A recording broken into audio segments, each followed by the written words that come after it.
자, 이제 호란의 발발과 전개 넘어갈까요? 정묘호란부터 봅시다. 일단 인조반정으로 인조가 왕이 됐죠. 자, 인조가 왕이 되고 나서 광해군을 쫓아낸 원인이 중리배교였기 때문에 이 인조의 정책은, 인조는 또 서인과 같이 정치를 했거든요. 인조의 정책은 친명배금 정책이죠. 광해군의 중리배교를 비판하고 왕이 됐기 때문에 이 사람의 정책은 친명배금 정책이에요. 즉 명나라하고만 친하고 후금을 배척한다. 이런 정책을 실시하게 되죠. 그래서 기본적인 인조 시대의 정책은 친명배금 정책이었고요. 자, 그리고 동그라미 2번 보시면 가도 사건이라고 되어 있죠. 자, 거기 보시면 지금 명나라가 망해가고 있어요. 근데 명나라의 장군인 모문용이 이 요동지방을 차지하기 위해서 우리나라 땅인 가도를 점령하는 사건이 벌어지게 되죠. 그래서 이게 좀 미묘하게 된 거예요. 명과 청과, 그러니까 후금과 우리나라와 이렇게 관계가 좀 애매하게 미묘한 그런 현상이 나타나게 됐고요. 자, 여기에다가 여러분이 알아야 되는 건 이괄의 난. 자, 이괄이라고 하는 사람이 반란 일으킨 거예요. 그런데 이괄이 반란 일으킨 원인은 뭐였냐면, 자, 이괄은 논공행상에 대한 불만 때문이었어요. 논공행상에 대한 불만을 품고 반란을 일으키게 되죠. 논공행상이라는 게 공을 논해서 행상, 상을 준다. 말하자면 인조반정 과정에서 본인은 분명히 나는 1등 공신이 되어야 되는 정도로 공을 많이 세웠는데 이괄은 2등 공신으로 밀려난 거예요. 그러니까 이괄이 열이 받은 거죠. 그래서 이괄이 세력을 모아서 반란을 일으켰고, 이 이괄의 난은 사실 그렇게 막 큰 대규모의 반란은 아니었지만 이 이괄의 난의 잔당들이 결국에는 후금으로 들어가게 되죠. 말하자면 도망을 가다 보니까 후금까지 가버린 거예요. 이 사람들 잡히면 역모로 죽으니까 도망을 간 거죠. 그리고 후금의 도망을 가서 후금의 조선 침략을 종용하게 되죠. 후금이 조선을 침략하도록 종용은 부추긴 거죠. 야, 너네 조선 침략할 거지? 그럼 지금 가자. 내가 길잡이 할 거니까. 이런 식으로 해서 후금에게 조선 침략을 부추기게 되고 결국에는 군대를 끌고 오게 되죠. 그리고 이때 내세웠던 게 뭐냐면 광해군이 쫓겨났잖아요. 인조반정으로. 야, 광해군에 대한 복수하자. 이렇게 하고 쳐들어온 거예요. 그래서 이 정묘호란이라고 하는 전쟁의 원인은 일단 서인의 친명배금 정책과 그 다음에 이괄의 난, 그리고 그 잔당들이 청나라의 후금에게 조선 침략을 종용했기 때문이고, 겉으로 내세운 건, 청나라가 이제 후금이 쳐들어오면서 내세운 건 뭐냐면 광해군에 대한 복수를 하겠다. 광해군과 우리는 좀 친밀한데 광해군을 니들이 쫓아냈잖아. 그러니까 광해군에 대한 복수를 할 거야. 그러면서 쳐들어온 게 바로 정묘호란이죠. 자, 그래서 경과 볼까요? 자, 요런 게 이제 원인이 돼서 결국에 일어난 사건이 정묘호란이고요. 자, 정묘호란이 일어나게 되죠. 자, 봅시다. 후금은 광해군을 위해서 복수를 한다는 명분을 내세워서 쳐들어오게 되고요. 자, 그 다음에 황해도 평산에 이르렀고, 자, 결국에는 얘네들의 군대들이 굉장히 이제 빨리빨리 쳐들어오게 되고요. 인조는 강화도로 피난을 하게 되죠.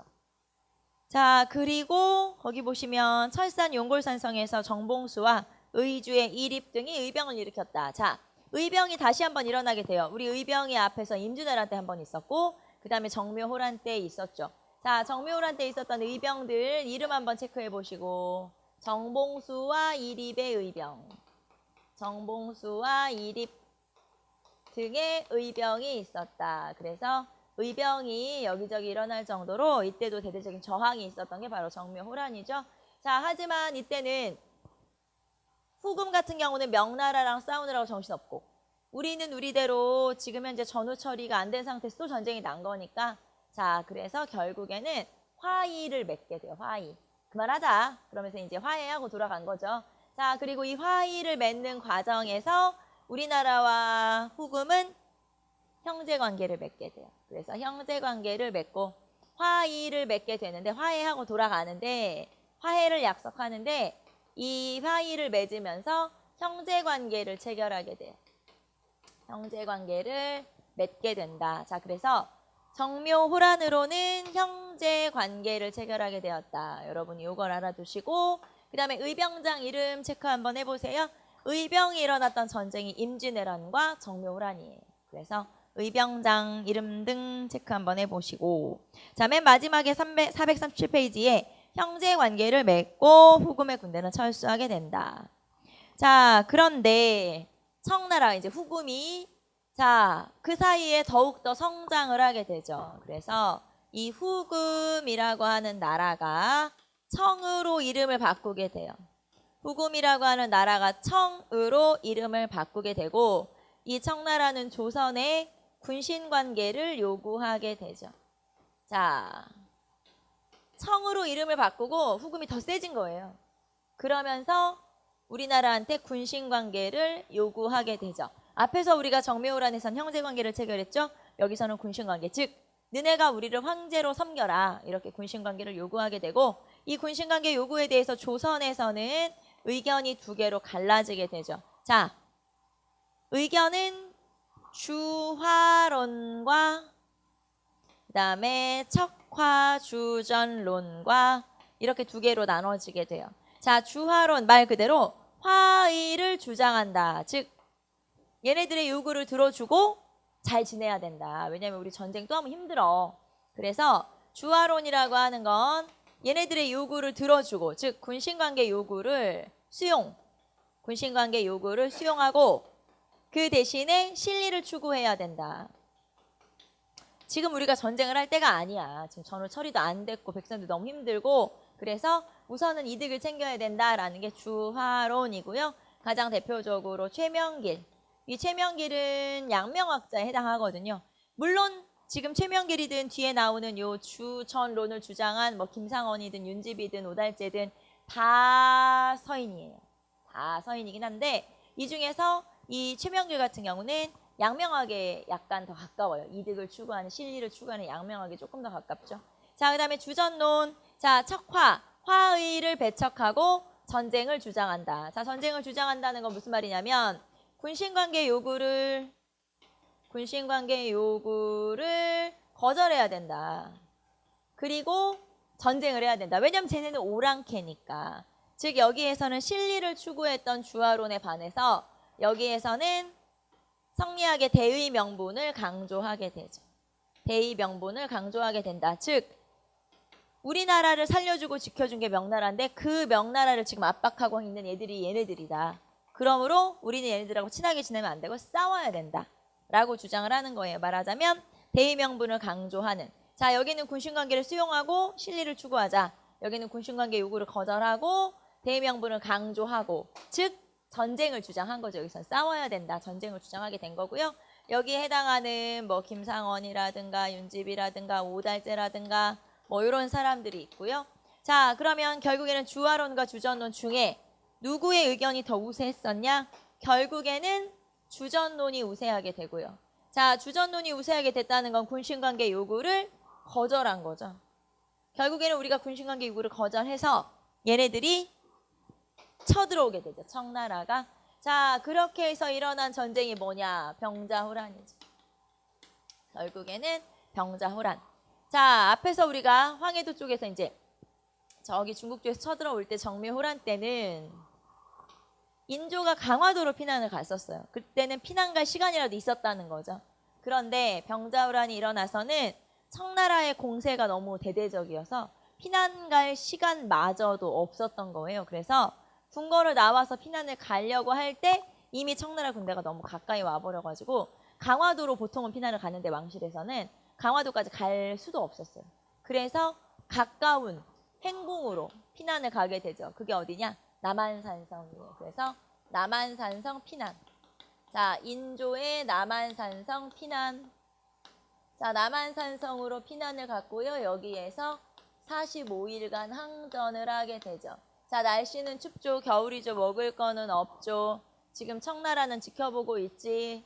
겨우겨우 버틴 거죠. 45일 동안. 자, 그러다가 결국에는 도저히 버틸 수가 없다. 자, 조정 내부에서 말하자면 피난을 가 있는 이 상황에서 그전에는 주전론이 우세해서 우리가 군신관계 요구를 거절했잖아요. 이번에는 주화론이 우세하게 되죠. 다 필요 없다. 지금 실리를 추구해야 된다. 그래서 결국에는 청나라에 항복을 하게 되죠. 자, 이렇게 청나라에 항복을 하게 되는 의식을 우리가 삼전도의 굴욕이라고 그래요. 자, 나라와 나라 사이에는 항복의 의식이 있어요. 말하자면 이제 우리나라에서 우리나라 왕이 삼전도의 굴욕을 당했는데 이게 상대방 왕에게 청태종은 이미 항복을 받으러 와 있었거든요. 그래서 청나라 왕에게 3번 절하고 9번 땅에 머리를 닿게 조아리는 그런 의식을 치르게 돼요. 그거를 삼전도의 굴욕이라고 하고 사료에 보면은 제가 아까 3번 절하고 9번 땅에 머리 닿게 하는 거랬잖아요. 근데 막 야사에서는 사료나 뭐 이런 데서는 막 너무 또 과장이 되지. 막 인조가 막 땅에 머리를 찧어가지고 막 이마에서 피가 나고 막 이렇게 이제 이렇게 조금 약간 과장되게 그렇게 적혀 있는데 자 어쨌든 우리가 항복을 하고 기분이 들어온 거 사실이잖아요. 그래서 삼전도의 굴욕. 자, 이 삼전도라고 하는 지금의 어딜까 이제 송파, 잠실 요쪽에 잠실 쪽에 지금도 비석이 세워져 있어요. 물론 원래 위치는 거기가 아니었는데 지금 이제 옮겨서 거기에 있죠. 그리고 여기에 삼전도 비가 있어요. 삼전도 비. 이 삼전도 비는 청나라 황제한테 우리가 항복을 한 거잖아요. 그리고 청나라 황제의 공덕을 치하하는, 칭송하는 그런 비석을 세우게 돼요. 그래서 그 비석이 지금도 남아있는데 그게 바로 삼전도 비라고 하는 거고 그 다음에 여기에서 여러분 남한산성으로 피난 갔다는 남한산성 알아두시고 그래서 남한산성으로 피난 갔고 그 다음에 우리가 항복의 의식을 치르고 거기다 비석을 세웠어. 그게 삼전도 비, 청황제에 대한 칭송을 하는 비석이에요. 자, 그래서 이 남한산성이라든가 삼전도 비라든가 이런 것들은 우리가 병자호란을 알 수 있는, 병자호란에 대해서 알 수 있는 내용이다라는 거. 남한산성 같은 경우는 세계문화유산으로 지정이 되어 있죠. 이 남한산성은 왕이 머물 수 있는 궁궐, 행궁이라고 하거든요. 행궁이 그 안에 있어요. 그러니까 그냥 산성이 아니고 거기에 이제 유사시에 또는 뭐 왕이 더위를 피해서 이렇게 어떤 뭐 일이 있을 때 이럴 때 여기에 머무를 수 있는 작은 궁궐 같은 거를 마련을 해놨어요. 그래서 행궁이 마련이 돼 있는 게 바로 남한산성이고요. 자, 그래서 이런 축성 방법이나 이런 것들이 굉장히 중요하다라고 해서 남한산성도 세계문화유산으로 지정이 되어 있죠. 자, 그래서 오른쪽에 보시면 남한산성, 그 다음에 삼전도 비라고 나와 있죠. 한번 읽어보시고요. 자, 그러면 이제 우리가 항복을 했네. 그리고 나서 이때 이제 굴욕을 당하고 나서 이때 왕이란다. 세자는 소현세자였어요. 소현세자와 그 다음에 왕자. 이때 이제 복림대군이에요. 복림대군이랑 소현세자랑 그 다음에 여기 아까 척화주전론을 주장했던 학자들 있죠. 이런 사람들이 끌려가게 돼요. 인질로. 그래서 우리나라에서 포로로 잡혀가게 되는데 그 포로로 잡혀갔던 대표적인 인물들이 물론 이제 이 사람들도 잡혀갔지만 여기 소현세자랑 복림대군이죠. 자, 소현세자랑 복림대군이 청나라에 인질로 끌려가게 되는데 막상 끌려가서 보니 소현세자는 청나라가 너무 발전한 거예요. 그래서 청나라에 대해서 배워야 되겠다, 교류해야 된다라는 생각을 했고요. 실제로 청나라에 와 있었던 이런 외국인 선교사들과 만나서 서로 교류를 하기도 하고 청나라로부터 문물을 받아들이기도 하고 또는 청나라와의 어떤 외교관 역할을 잘했던 게 바로 이 소현세자. 자, 그리고 복림대군은 복수를 꿈꾸게 되죠. 그래서 청에 대한 복수를 해야 된다. 왜냐면 이제 본인이 당한 게 있으니까 복수를 해야 된다고 생각했고 소현세자는 세자라서 그런지 약간은 좀 열린 그런 의식을 가지고 있었죠. 그래서 약 10년 정도의 인질 생활을 마치고 돌아왔는데 소현세자는 돌아온 지 2달 만에 병으로 세상을 떠나게 돼요. 소현세자가 죽고 나서 이 인조가 자기 아들한테 왕위를 물려주게 되거든요. 그 아들이 누구냐? 효종이 되는 거죠. 효종. 이 소현세자의 죽음에 대해서는 약간 석연치 않은 점이 있고요. 당연히 독살설이 있는 왕이나 왕자들이 많으니까 왕실에서는 독살설이 있고요. 자, 그 다음에 어쨌든 효종이 왕이 되죠. 효종은 복수를 꿈꿨다고 했죠. 그래서 실제로 복수에 대해서 준비를 하게 되는데 청나라를 정벌할 거야. 그런 걸 북벌운동이라고 하고 이 북벌을 서인과 함께 전개하게 되는데 이 서인들이 송시열, 그 다음에 송준길, 그 다음에 뭐 임경업 이런 사람들이 있죠. 자, 그래서 송시열, 송중길 등이 이런 북벌을 준비하게 되고요. 자, 그러면 북벌을 어떻게 준비하냐? 전쟁 준비를 해야 되겠죠. 그래서 성곽을 수리하고 무기를 정비하고 뿐만 아니라 이 당시에 북벌 운동을 하면서 핵심 군영으로 확대시켰던 군대가 어영청이에요. 그래서 어영청을 북벌의 본영으로 확대, 개편. 그래서 이 어영청을 중심으로 북벌 준비를 하고 있구나라는 거. 자, 어영청이 북벌의 본영이에요. 북벌의 본영으로서 굉장히 확대되고 정비됐던 군대가 바로 어영청. 자, 그래서 어영청을 통해서 이렇게 준비를 하고 전쟁 준비를 하고 했었지만 실제로 북벌을 완성하지는 못했어요. 왜냐하면 우리가 전쟁 준비를 하는 과정 안에 청나라는 그보다 더 몇 배씩 성장했기 때문에 청나라는 우리가 이제 쳐들어가거나 건드리거나 할 수 있는 나라가 이미 아니었던 거죠. 승산이 없는 전쟁이었고. 자, 그래서 어쨌든 시도를 하지 못해보고 그냥 북벌은 준비만 하다 끝나게 되지만 이거를 써먹을 때가 있긴 있었다. 그 써먹을 때가 뭐였냐? 자, 써먹은 게 뭐였냐면 바로 나선정벌이에요. 자, 그래서 효종 때는 이런 나선정벌이 또 나타나게 되죠. 자, 나선정벌이라고 하는 건 청과 러시아 사이에 국경 분쟁이 일어났을 때 청나라에게 군대를 보내준 거예요. 청이 우리나라한테 군대를 보내달라고 요청하게 되고 청나라를 위해서 우리가 군대를 보내줬는데 이때 신유, 변급, 신유 이런 사람들이 가죠. 그래서 이 사람들을 보내서 조총부대를 보내요. 한 2번 정도 조총부대를 보내서 결국엔 이 러시아를 무찌르게 된다. 그래서 나선정벌, 이게 바로 효종 때 있었던 사건이고요. 자, 우리는 나선정벌까지 체크 한번 해보시면 되겠고, 자, 그 다음에 439페이지 사료가 나와요. 또 요것도 복잡하죠. 439페이지 윤집의 척화론, 최명길의 주화론. 그래서 여러분 읽어보시면 화의를 주장하는 건지 전쟁을 주장하는 건지 체크를 좀 해보시면 되겠고요. 윤집은 지금 화의를 부정하고 있고 전쟁을 주장하죠. 그 다음에 최명길 같은 경우는 화의가 지금은 중요하다. 일단은 실리를 추구해야 된다. 이렇게 주장을 하고 있어요. 한번 읽어보시고. 자, 그 다음에 439페이지 북벌론 대두라고 써있죠. 자, 효종 때가 가장 북벌이 활발하게 일어나는데 자, 거기 보시면 청에 대한 적개심과 문화적인 우월감으로. 이게 무슨 말이냐면 청나라한테 이미 우리가 전쟁이 졌잖아요. 정매우란, 병자우란 특히. 그거에 대한 기분 나빠. 지금 청나라에 대해서 기분이 나쁘고 복수하고 싶고 그 다음에 문화적인 우월감이라고 하는 건 우리가 쟤네보다 문화적으로는 훌륭한데 지금 우리가 힘으로 밀린 거잖아요. 그러니까 그거에 대한 복수심.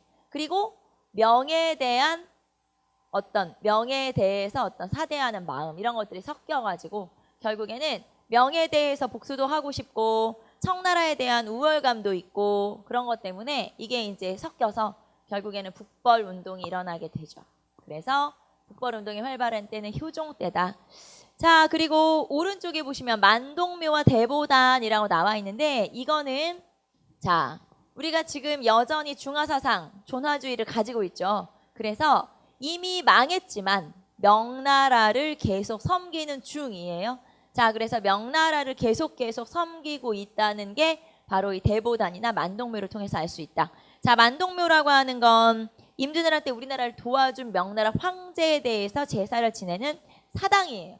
이거는 송시열의 유언에 따라서 송시열을 모시는 서원이 있었거든요. 화양동 서원이라고 해서 그 옆에다가 세운 제단 같은 거라고 생각하시면 되고요. 그러니까 명나라 황제를 제사 지내는 곳이죠.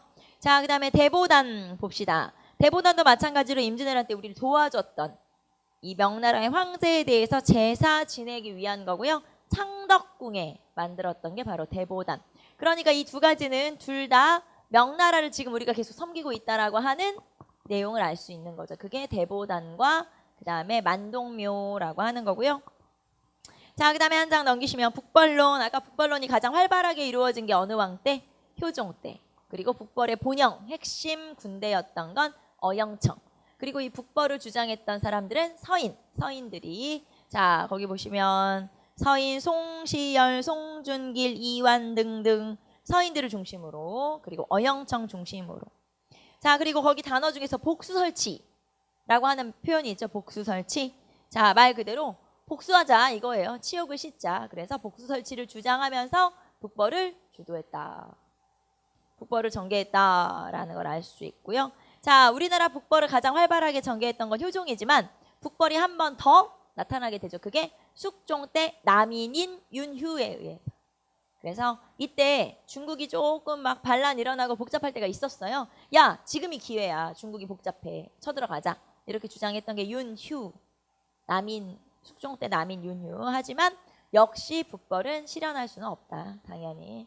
자, 그러면 북벌이라는 걸 왜 했는데 왜 했냐면 서인들이 자신들의 권력 유지를 위해서 군대를 기른 거야. 이렇게 보시면 되죠. 결국에는 서인 정권의 유지 수단을 위해서 군대를 육성한 거예요.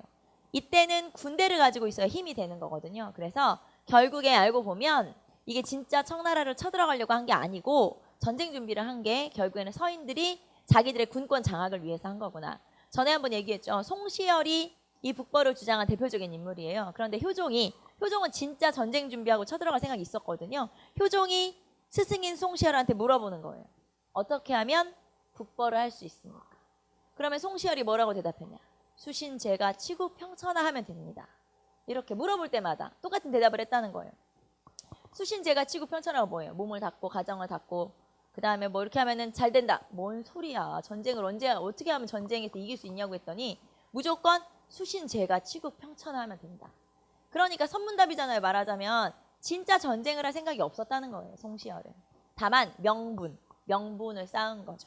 전쟁 준비를 하고 군대를 육성하고 자신들의 정권을 유지할 명분을 쌓은 거지 서인들은 진짜 전쟁을 할 생각이 없었다라는 거죠. 그게 북벌론의 진실인 거죠. 말하자면. 그래서 맨 마지막에 보시면 북벌론의 패단 나와 있죠. 서인 정권의 유지 수단이구나. 결국에는. 자, 그래도 전쟁 준비를 우리가 그냥 한 건 아니에요. 왜냐면 써먹었거든. 그게 나선정벌이에요. 그래서 나선정벌 때 거기 보시면 러시아와 청나라가 싸워서 우리가 군대를 보내줬어. 근데 우리가 2번 다 이겼어. 왜? 전쟁 준비를 착실하게 하고 있었거든. 그거예요. 그래서 전쟁 준비를 그냥 한 건 아니구나. 자, 그리고 우리가 청나라에게 지금 항복해서 굴복하고 있기 때문에 청나라가 군대를 보내달라고 할 때 군대를 보내줄 수밖에 없었죠. 굴복해버렸기 때문에. 그래서 그런 것들도 생각해 볼 수 있겠죠. 자, 그래서 나선정벌까지 한번 체크해봤고요. 자, 여기까지 해서 우리가 조선 전기의 정치. 자, 그 다음에 여러분 443페이지 넘기시면 근세의 경제. 자, 근세의 경제로 갑시다. 자, 근세의 경제. 자, 조선의 경제는 중농정책과 그 다음에 권농정책, 민생안정책 이런 것들이 중요하다. 우리가 농업을 중시하면은 당연히 이런 권농정책, 중농정책을 중시하죠. 그래서 이거는 고려시대와 거의 비슷하다. 자, 내용이 뭐였냐? 내용이 이런 거였죠. 재해 시에는 세금을 줄여준다거나 그 다음에 농번기, 농사 바쁠 때는 자벽에 동원하지 않고 그 다음에 이런 것도 있었죠. 이자가 원금을 넘으면 이자를 없애주고 뭐 이런 것도 있었고 빈민을 구제하거나 이런 정책들은 거의 비슷하다고 보시면 돼요. 특별히 외울 건 없고요. 여러분이 한번 읽어보시면 이런 것들이 이제 농민들을 좀 보호하기 위한 정책들이구나 알 수가 있죠. 자, 그래서 중농정책 실시 한번 보시고 자, 그러면 어쨌든 조선 전기부터 이렇게 농업을 중시하고 개간을 장려하고 했기 때문에 자, 15세기로 넘어가면서 농경지가 엄청 늘어나죠. 한 3배 정도 늘어나는데 거기 보시면 15세기 중엽에는 160만 결로 늘어나게 된다. 원래 고려가 망할 때쯤에 50만 결이었어요. 그런데 그만큼 이제 개간 사업을 활발하게 하고 농업을 장려하고 하는 과정에서 농경지도 거의 한 3배 정도 늘어나게 되고 이제 15세기 중엽쯤 되면 안정되게 되죠. 자, 그래서 이런 정책들, 농업을 강조하는 정책들을 실시하게 되는구나 알 수 있고요. 자, 그 다음에 그러면 농업을 이렇게 강조하고 자, 조선에서는 농자는 천하지 대본이다 이런 말이 있어요. 농자는 천하의 근본이 된다. 그럴 정도로 농업을 강조했으면 나머지 상업, 수공업은 자, 농업을 이렇게 강조했으면 나머지 상업, 수공업은 당연히 탄압을 했겠죠. 그래서 자, 상업과 수공업은 발전이 좀 더딘 편이죠. 말하자면 늦은 편이고 탄압을 좀 받고 억압을 받으니까 자, 그래서 산농공상이라고 하는 표현이 있을 정도로 산업공상은 조선시대 직업의 귀천이에요, 말하자면. 그래서 가장 중요한 거는 양반, 농민. 자, 사농, 공, 상이잖아요. 선비, 농민, 그 다음에 공상, 수공업자, 그리고 상인. 그러니까 장사를 하는 것에 대해서 굉장히 천시했었죠. 그래서 장사는 굉장히 천시했었구나. 그게 조선시대고, 자, 그랬는데 16세기로 넘어가면 아무래도 이런 상업에 대한 통제가 좀 해이해지게 돼요. 자, 16세기로 넘어가면 모든 조세제도라든가 모든 제도들이 조금씩 풀어지기 시작하고 해이해지는 시기라서 그때 상업에 대한 통제도 해이해지게 되자 상업이 조금씩 성장을 하게 돼요. 그래서 16세기 이후로 가면 조금씩 상업과 수공업이 발전하게 되죠. 자, 가로 3번 보시면 16세기 이후의 상공업 조금씩 규제가 풀어지면서 또는 해이해지면서 조금씩 발전하기 시작한다. 그래서 16세기 이후부터는 조금 나아지는구나. 그런 내용들을 알 수가 있겠죠. 한번 읽어보시고, 자, 그 다음에 우리는 토지제도. 자, 조선의 두 가지 중요한, 지금 우리가 하는 조선의 근세에서의 두 가지 중요한 제도는 어느 시대든 마찬가지로 토지제도와 수치제도예요. 자, 항상 우리가 경제 파트 하면 두 가지, 토지제도하고 그 다음에 수치제도가 가장 중요한데, 토지제도라고 하는 건 국가에서 관리에게 월급으로 토지를 나눠주죠. 자, 제가 토지를 나눠줬다라고 했지만 실제로는 토지를 나눠준 게 아니라 뭘 나눠준 거냐면 수조권을 나눠준 거죠. 그래서 이 수조권이라고 하는 걸 나눠주면서 월급 주는 제도, 그게 바로 토지제도고요. 그래서 지금 여러분하고 할 조선 전기 근세에서는 이 토지제도가 굉장히 중요하다. 자, 여러분 445페이지부터 토지제도의 변천 한번 체크를 해보도록 합시다. 자, 제일 먼저 토지제도에서 제일 먼저 등장을 하는 게 과전법이죠. 자, 과전법이라고 하는 건 공양왕 때 실시된 제도예요. 과전법이라고 하는 건 공양왕 때 실시된 제도죠. 공양왕이면 고려 마지막 왕이에요. 그래서 사실은 고려 말부터 시작한 거구나. 네. 하지만 이거에 대한 의도가 신진사대부에 대한 경제적 기반을 마련해주기 위한 거기 때문에 이거는 이제 조선시대 토지제도로 보는 거죠. 자, 과전법이라고 하는 건 신진사대부에게 경제적 기반을 마련해주기 위해서. 경제적 기반을 마련해주기 위해서. 말하자면 이 당시에 대부분의 수조권을 가진 건 권문세족이었어요. 고려 말이니까 그 권문세족들이 가지고 있던 토지에 대한 권리를 다 뺐고 이거를 신진사대부에게 등급별로 나눠준 거죠. 쉽게 말하면 신진사대부에게 월급을 제대로 준 거다. 신진사대부는 중소지주 출신이기 때문에 이 사람들한테 먹고 살 어떤 기반을 마련해 준 거예요. 그런 걸 과전법이라고 하죠. 자, 과전법의 특징 한번 살펴봅시다. 과전법 같은 경우는 일단 신진사대부 준 거고, 자, 그 다음에 역시 마찬가지로 18등급의 문무직상관들에게 나눠준 거예요.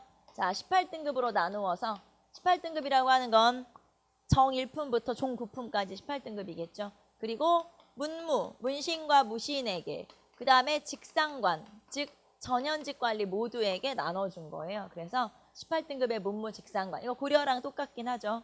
이런 식으로 나눠준 거고요. 그 다음에 실제로는 그 땅을 준 게 아니죠. 소유권을 준 게 아니고 실제로는 뭘 준 거냐면 수조권을 지급한 거죠. 소유권이 아니라 수조권을 지급한 거다. 알 수가 있고요. 자, 그 다음에 세습은 불가능하다. 자, 세습이 불가능하지만 세습이 가능한 예외가 있었어요. 세습이 가능한 예외가 있다. 즉 일대에 한해서 세습이 가능한 토지들이 존재하게 되죠. 자, 그래서 세습이 가능한 토지가 어떤 거냐? 일단 수신전, 그 다음에 휴량전. 수신전과 휴량전은 세습이 가능하죠. 수신전은 누구한테 준 거냐면, 자, 남편이 죽고 나서 부인이 남았어요. 즉 과부가 된 거죠. 그 사람한테 생계 유지를 위해서 준 거예요. 미망인한테 준 거죠. 여러분, 미망인이라는 단어가 얼마 전에 의미가 달라진 거 알아요? 저는 그 미망인이라는 단어. 미망인이 원래 무슨 뜻이냐면 그냥 과부를 우리가 보통 미망인이라고 하지만 미망인이라는 단어를 쓰면 안 되는 단어였더군요. 정확한 뜻이 미망인이 아직 망자가 되지 못한 사람. 그러니까 남편을 따라 죽었어야 되는데 아직 따라 죽지 못한 사람. 이런 의미였던 거예요.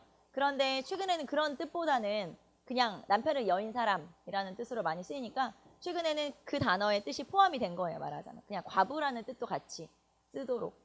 그래서 미망인이라는 단어가 엄청 무서운 단어였구나.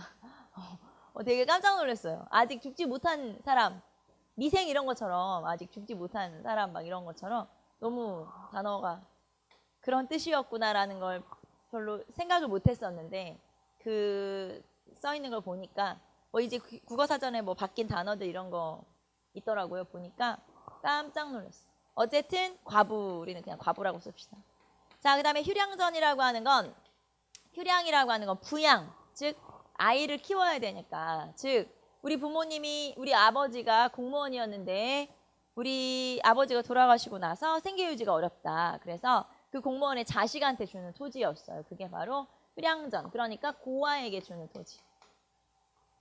우리 예전에 한인전하고 비슷한 거라고 생각하시면 돼요. 한인전의 개념이 남아있다고 보시면 돼요. 한인전이라는 게 그런 거죠. 고려시대에 육품 이하의 하급 관리의 그 자식 중에서 관직에 오르지 못한 자에게 주는 토지. 비슷한 거죠.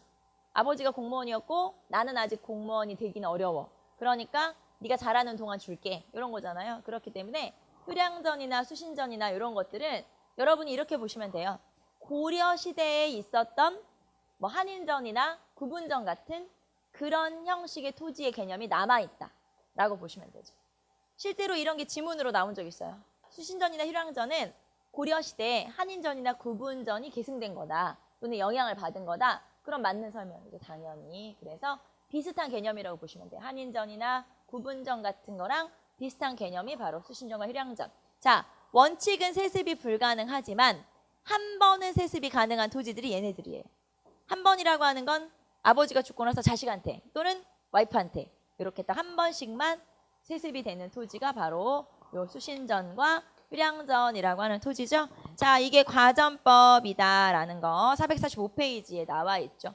자, 그 다음에 전시가와 가장 큰 특징은 뭘까요? 전시가는 뭐하고 뭐를 주는 토지? 시지와 전지 두 개를 줬죠. 그런데 과전법은 뭐만 주냐? 전지만 주죠. 전지만 지급하는 거예요. 자, 그래서 전시가의 가장 큰 전시가와의 차이점 중에 하나는 전지만 지급한다. 자, 그러니까 다른 말로 하면 시지 지급은 없어졌다라는 거예요. 자, 이거는 이렇게 보기도 해요. 자, 그 전에 많은 땅들이 황무지가 많았었는데 고려시대에는 조선으로 넘어오면서 이게 거의 다 개간이 됐어.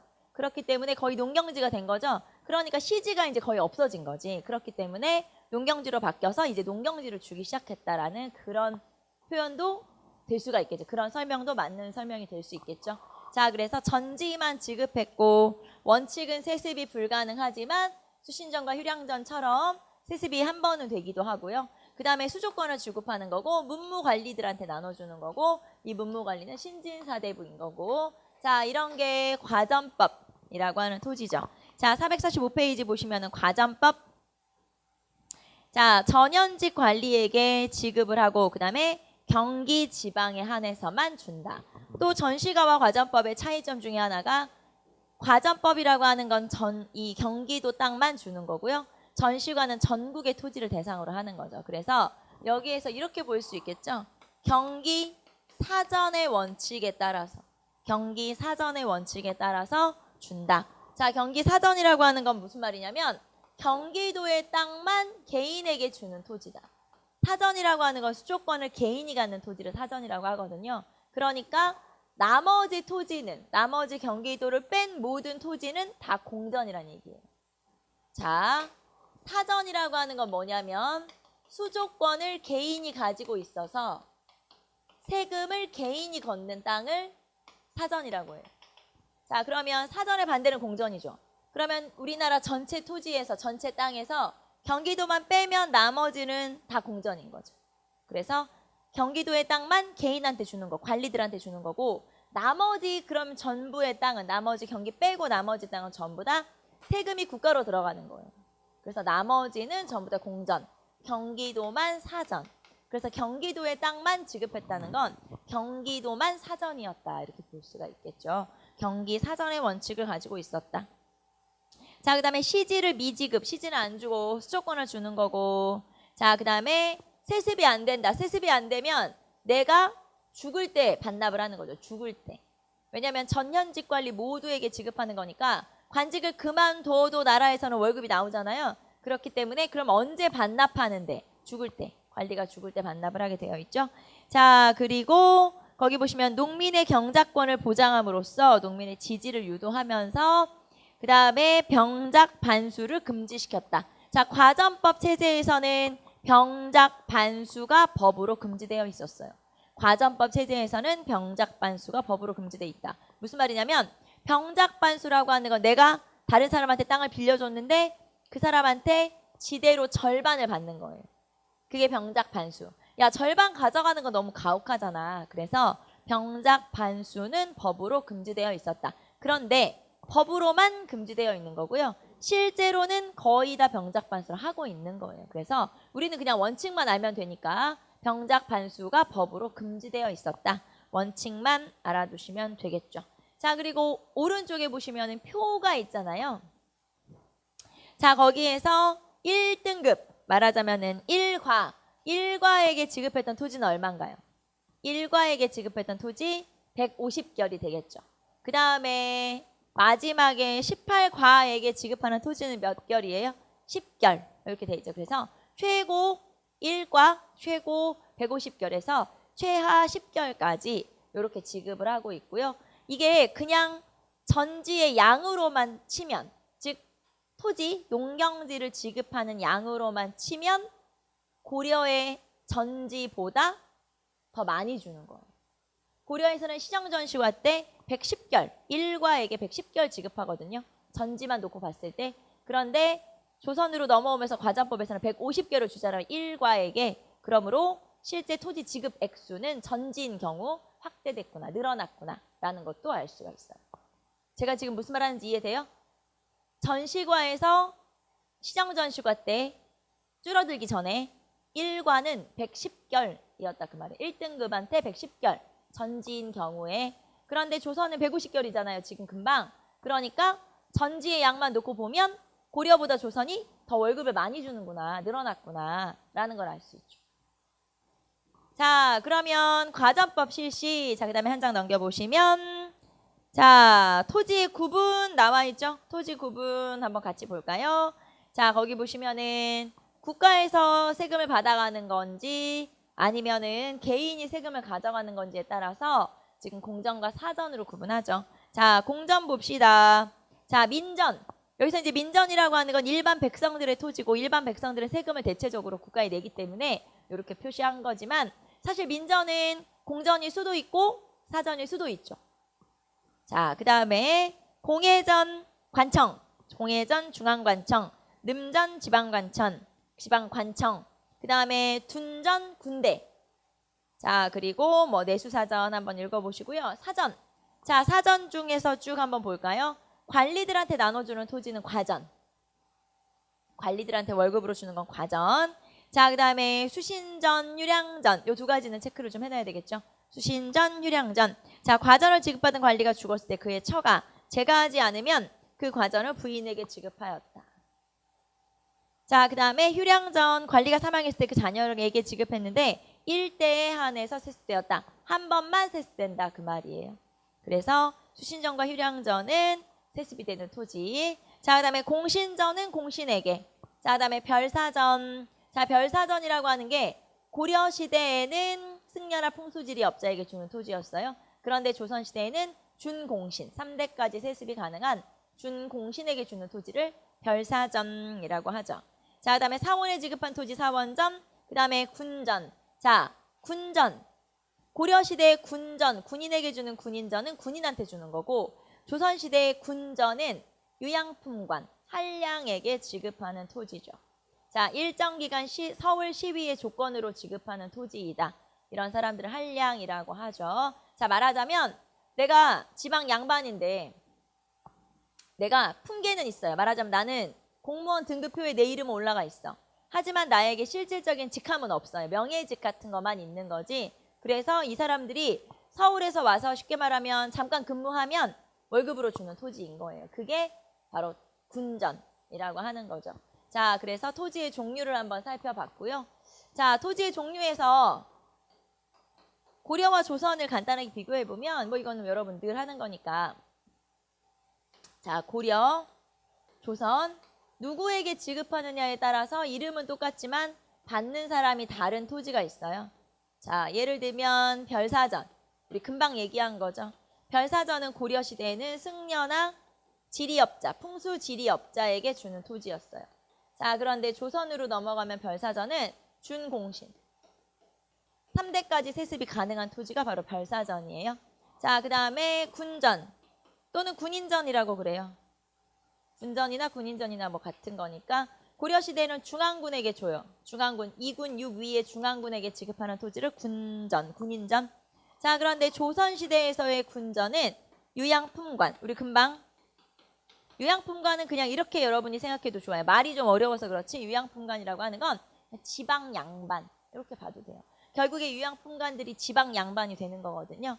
자, 그래서 이 사람들은 한량. 자, 유양품관에게 지급하는 토지가 바로 군전이에요. 자, 그래서 똑같은 이름을 가지고 있더라도 또는 비슷한 이름을 가지고 있더라도 고려와 조선에서 누구에게 지급하는지가 달라진다. 이런 것들은 좀 알아두시면 되겠죠. 같은 명칭을 가지고 있으니까 고려는 별사전이 승려에게, 조선은 별사전이 공신에게 이런 식으로 지급하는 대상이 달라지죠. 그래서 이런 것도 좀 알아두시면 되겠죠. 자, 여러분 447페이지 보시면 고려와 조선의 전시과와 과전법의 비교, 차이점 그리고 공통점 나와 있죠. 이렇게 한번 보시고 자, 그러면 지금 우리가 하고 있는 제도는 과전법이에요. 자, 이제 과전법에서 변화가 된 거를 좀 살펴볼까요? 자, 과전법이 새로 관직에 오른 관리들한테 지급할 토지가 점점점 부족해지자 과전법 체제에서 이거를 현직 관리에게만 지급하는 체제로 바꾸게 돼요. 자, 그 제도를 직전법이라고 하죠. 직전법은 세조 때 실시된 거고요. 말 그대로 현직 관리에게만 지급. 현직 관리에게만 지급하였다. 자, 그리고 토지가 부족해졌기 때문에 바꾼 거거든요. 그러니까 세습되는 토지들을 없애버리면 되죠. 자, 세습되는 토지가 뭐였냐면 수신전과 휴량전이었어요. 그래서 수신전과 휴량전을 폐지해버리죠. 자, 직전법의 특징은 현직에게만 준다. 그 다음에 수신전과 휴량전이 폐지되었다. 이게 가장 큰 특징이라고 볼 수 있죠. 자, 그리고 과전에서 직전으로 바꾼 이유가 뭐냐? 토지가 부족해져서. 자, 신진관료에게 지급할 토지가 점점 부족해졌기 때문에 이렇게 새로운 제도로 바꾸게 되죠. 그게 바로 직전법이죠. 자, 그러다가 관수관급제로 한 번 더 바꿔요. 자, 관수관급제로 바꾸게 되고 관수관급제는 성종 때. 자, 봅시다. 관수관급이라고 하는 건 관수, 관에서 걷어서 관급, 관에서 지급한다. 이런 뜻이거든요. 자, 결국에는 어떻게 하는 거냐면 답험 손실의 폐단을 시정하기 위해서 답험 손실의 폐단을 시정하기 위해서 국가가 수조권을 국가 또는 관청이 수조권을 대신하는 거예요. 수조권을 대행하는 거다. 자, 이게 관수관급이에요. 쉽게 말하면 자, 내가 수조권을 받았어요. 그러면은 원래는 자, 이만한 땅에 대한 이 농민 A가 가진 토지예요. 주인은 농민 A죠. 이 농민 A가 가진 토지에 대한 수조권을 제가 받았어요. 관리 B, 나는 관리 B. 자, 농민 A가 가진 토지에 대한 이 농민 A가 가진 토지니까 얘 토지잖아요. 지주가 얘죠. 그래서 얘가 가진 토지는 민전이 되는 거죠. 지금 농민 A가 가진 토지 얘는 민전인 거예요. 자, 농민 A가 가진 땅에 대한 수조권을 내가 받았어요. 관리 B. 내가. 그러면 원래 농민 A는 세금을 국가에 냈어야 되는데 국가에서 이 수조권을 나 준 거거든요. 월급으로. 그렇기 때문에 농민 A는 이제 세금을 관리 B에게 내면 되는 거예요. 세금을 이제 관리 B에게 내면 되는 거죠. 자, 그랬는데 그럼 이제 세금을 어떻게 거들어 가냐? 얘가 나한테 세금을 내야 되잖아요. 그럼 어떻게 세금을 거들어 가냐면 조선시대는 내가 관리비가 직접 가요. 원래 고려시대는 똑같이 수조권을 줬지만 관리가 직접 세금을 거들어 가진 않아요. 대체적으로 걷어서 관청에서 주죠. 이런 식으로 시행했었는데 조선시대는 답험 손실. 자, 직접 답사를 통해서 올해 손실이 얼마나 됐는지를 농민과 관리와 이 수조권자가 같이 가서 같이 살펴보는 거예요. 너 올해 농사를 많이 지었구나. 뭐 이런 식으로 올해는 작년에 비해서 손실이 얼마구나. 그러니까 작년에 비해 세금을 얼마 내야지. 이런 식으로 관리가 직접 가서 세금을 결정하는 거예요. 자, 그러다 보면은 이 관리가 뇌물을 받아 먹을 수도 있고 그 다음에 선물을 받을 수도 있겠죠. 자, 만약에 이 관리비가 이 농민 A 말고 농민 C의 땅에 대한 수조권도 받았다고 칩시다. 그런데 농민 A만 이 관리 B에게 선물을 줘요. 그러면은 그래 너는 참 착하구나. 너는 세금을 줄여줄게. 너는 세금을 더 많이 내라. 이렇게 하는 경우도 있겠죠. 이런 식으로 중간에 관리가 직접 답사를 해서 세금을 결정하기 때문에 중간에 이렇게 농민들을 괴롭힐 수가 있는 거예요. 이게 답험 손실의 폐단이에요. 즉 직접 관리가 세금을 거들어가서 거기서 나오는 문제점이 생긴 거죠. 그게 답험 손실의 폐단이고, 자, 이걸 없애기 위해서 그럼 어떻게 할 건데 관리가 직접 가지 말고 이 농민한테 관청에 내라고 해요. 즉 국가가 세금을 대신 걷어서 그 거둔 세금을 관리한테 주기로 한 거예요. 자, 관수, 관청에서 걷어서 관청에서 지급한다. 이런 뜻이에요. 결국에는 중간에 관리가 내가 가서 걷어야 되고 막 내가 가서 조사하고 해야 되는데 다 없이 그냥 관청에서 알아서 해서 관청에서 다 걷어서 주면 그대로 그냥 관리한테 주면 되는 거죠. 그래서 수조권을 관청이 관리의 수조권을 대신하는 거. 자, 이런 거를 관수관급제라고 하는 거예요. 그러니까 폐단은 좀 사라졌겠죠? 농민들도 좀 수탈을 덜 당하겠죠? 이런 제도가 바로 관수관급제라고 하는 거고요. 그 다음에 그러면 관수관급제의 결과. 자, 물론 뭐 답험 손실의 폐단은 많이 없어졌고 그러면서 조와 세의 구분이 소멸하게 돼요. 조와 세의 구분이 소멸하게 되죠. 자, 이게 무슨 말이냐면 아까 농민 A가 있고 그 다음에 농민 C가 있어요. 그러면 농민 A와 농민 C가 전부 다 수조권을 가진 관리 B, 나한테 세금을 내는 거예요. 자, 그러면 나는 어떻게 하냐? 얘네들이 10분의 1씩 나한테 세금을 내면 이 10분의 1씩 세금을 걷어서 이 관리 B는 전체 소득을 얻은 거에서 수조권으로 이제 세금을 받은 거에서 이 중에 한 15분의 1 정도를 국가에 따로 바치게 되어 있어요. 자, 요렇게 거둔 세금이 있고 내가 바쳐야 되는 게 있죠. 이렇게 거둔 거는 조, 나라에 바치는 건 세. 이렇게 조와 세라고 하는 게 따로따로 있었어요. 우리 별로 들어본 적은 없지만 아무튼 원래 그런 거예요. 조와 세라는 게 있었는데 자, 이거를 관청에서 걷어서 관청에서 주니까 이거를 내가 10분의 1 걷어서 이 중에서 15분의 1을 나라에 내야 되는데 이런 거에 대한 개념이 사라진 거죠. 어차피 나한테 관청에서 주면 되니까. 그렇기 때문에 조와 세의 구분이 소멸된 게 바로 이 관수관급제라고 하는 제도죠. 자, 447페이지 맨 밑에 직전법 시행.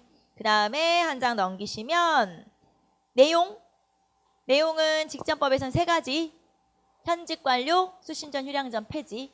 요거 체크 한번 해보시고. 자, 그 다음에 관수관급제의 시행. 자, 농민으로부터 공법 규정보다 더 많은 세금을 거둬들인 폐단. 그쵸? 세금을 너무 함부로 많이 거둬들여서 그거에 대해서 국가가 직접 수조하는 거예요. 그리고 월급을 국가에게 이제 관리에게 주는 거죠. 자, 이런 식으로 방법을 바꿨더니 결과 국가의 토지 지배력이 강화되었고 조와 세의 구별이 사라졌다. 조와 세의 구별이 사라졌고요. 자, 그 다음에 국가의 토지 지배력이 강화되었다. 이게 무슨 말이냐면 자, 농민을 직접 상대하는 거나 토지를 직접 상대하는 건 이제 관리가 아니죠. 관리가 중간에 세금을 거들어 가지 않으니까 누가 직접 세금을 거들어 가냐면 국가가. 즉 농민과 토지를 직접 상대하는 건 이제 국가예요. 국가가 알아서 하는 거지. 그렇기 때문에 국가의 지배력이 강화된 거고 조와 세후 구분이 사라진 거고 자 이런 것들이 바로 관수관급제의 특징이죠. 자 그러다가 바로 5번으로 넘어가면 자 그러면 이렇게 나라에서 주는 대로 나라에서 관리한테 월급 주는 대로 받았었는데 자 그러다가 나중에 아예 직전법이 폐지돼 버리죠. 자 그래서 마지막에는 직전법 폐지. 자 직전법이 폐지된 건 언제냐면 명종 때 16세기로 넘어가면서 직전법이 폐지됐고요. 직전법이 폐지됐다는 건 즉 수조권으로 월급 주는 제도를 폐지해 버렸다는 거죠. 자 원래 우리 관수관급에서 나라에서 걷어서 나라에서 주잖아요. 그럼 이럴 거면 차라리 그냥 수조권을 줬다가 그걸 다시 국가에서 걷었다가 그걸 다시 관리한테 줬다가 할 필요 없이 그냥 나라에서 관리한테 뭘로 주면 돼요?